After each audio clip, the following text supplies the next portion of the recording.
A Global Affairs Analyst Kunle Falowo joins me from Indianapolis to discuss the Russian-Ukrainian war as Moscow continues its offensive against Kiev. Thank you so much for joining me on World Now. Russia's forces used Iranian-made kamikaze drones to attack the Kiev and Odessa regions as Moscow continued to punish the country for a truck bomb attack on a bridge to Russia-annexed Crimea. So how desperate do you think Russia is still on to overrun Ukraine? Well, that's a very interesting question. It's we're living in very interesting times. Also, I like to remind our viewers, particularly for people that are following very religiously the Russian-Ukraine war, that Mr. Putin just turned 70 years.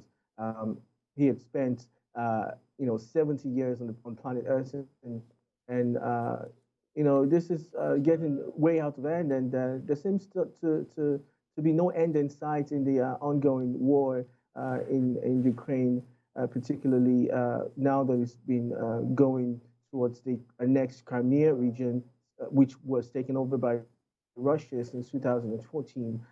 Unfortunately, the Russian president doesn't want to lose face in front of the international community. So he needs more to ratchet up so many things on his corner, and that's why we're seeing what we're seeing. But nonetheless, the particularly when we're thinking or hoping if the war is if it's gonna be over anytime soon, there seems to be no end in sight because Putin is still intensifying his efforts to make sure that he achieves his goal and objective, which is to take over Ukraine.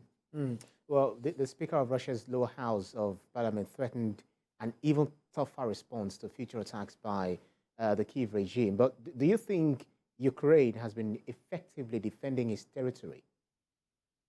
Well, the counteroffensive that's been happening lately is something that's very commendable. The U.S., the United Kingdom, Western allies, and now Canada has been sending ammunitions and training and weapons and air defense, which is badly needed by the Ukrainian side. And help has been coming their way. If it wasn't for the help of the Western allies, Ukraine as a country would have been totally swallowed or taken over by the Russian side because they have more power compared to the strength of the Ukrainian side. Having said that, it's still ongoing, and Ukrainians are showing some high level of resilience and smartness and intelligence despite their number.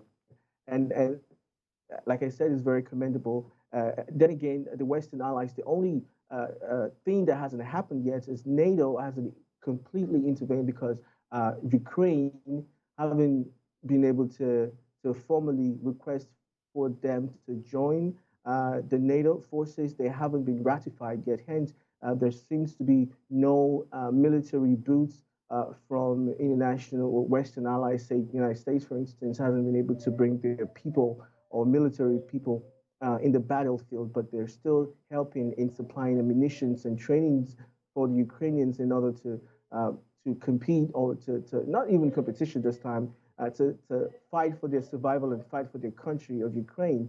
So it will continue because they've always stated their support, unwavering support for the Ukrainian side, and that's why it's still ongoing.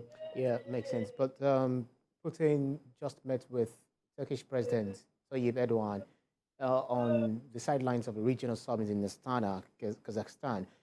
Are you hopeful that the meeting could lead to an extension of agreement that led to the resumption of Ukrainian grain exports and also allowed Russia to ship fertilizers?